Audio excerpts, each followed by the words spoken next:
cheer or geezer. Greetings to all my fellow book lovers, book talkers, booktubers, and all-around geeks. Today, I'm recommending a semi-autobiographical YA novel, yes, young adult novel, that has such an illuminating effect on me.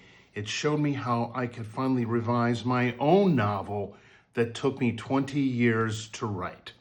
Bonus effect, it opened a window for my privileged eyes into what life was like for one young adolescent growing up in the land of his oppressors.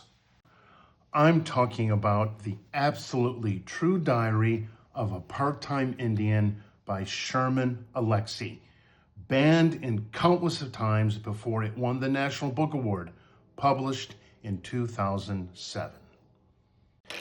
In this novel, 14-year-old Arnold Spirit Jr., or just Jr., lives on the Spokane Indian Reservation. This is the story of how Jr. decides to go to school off the reservation. This results in him being regarded as a traitor to his fellow Indians and being savagely bullied by whites. This book doesn't shy away from the truth, doesn't sidestep the reality of what tens of thousands of Indigenous adolescents face every day: alcoholism, bullying, violence, poverty, racism, loneliness. But here's the magic in Alexie's writing. No, he doesn't shy away from the truth, but he makes the truth utterly compelling. How? Not by overwhelming the reader, especially, I feel, a reader like me, a lucky white dude who might feel he has no need to hear yet more of this kind of history. Alexie does it with humor. This book is hilarious. You'll laugh, you'll cry, and you'll learn. Besides gut-busting laughs, there are a couple of other awesome things about this book. In addition to addressing the facts of alcoholism and poverty and violence and racism, it speaks to things every adolescent thinks about on a daily basis. Things prudish school boards and pearl-clutching evangelical librarians have apoplexy over: boogers, poop jokes, and masturbation. Reasons why this book has been banned more times than I can count.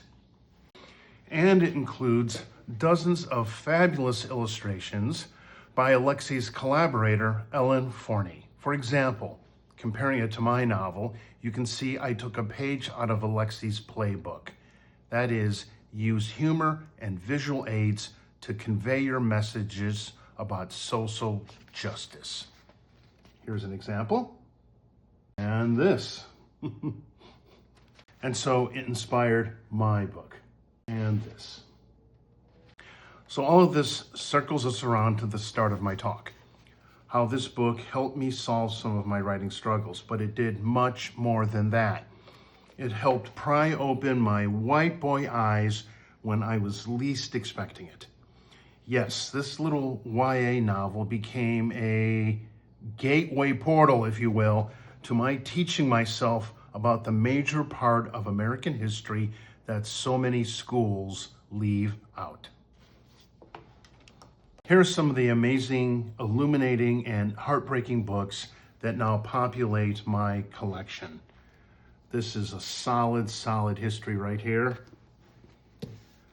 This is a heartbreaking, Pulitzer Prize winning book that focuses on one tribe. This has become a modern classic. This is another one that is considered nowadays a classic. And then from the Canadian perspective, First Nations 101. And then in a way, my favorite, this lush, beautifully illustrated volume that is absolutely a treasure. Yep, this little YA novel has taught me so much, far beyond the Spokane Indians, about how to take pain and despair and forge them into art, about the healing power of laughter. A children's book broadened my old and calcified heart. If you're interested, I hope it can broaden yours too, probably in ways I can't even imagine, in the YA section of your local bookstore. See you next time, and happy reading, everyone.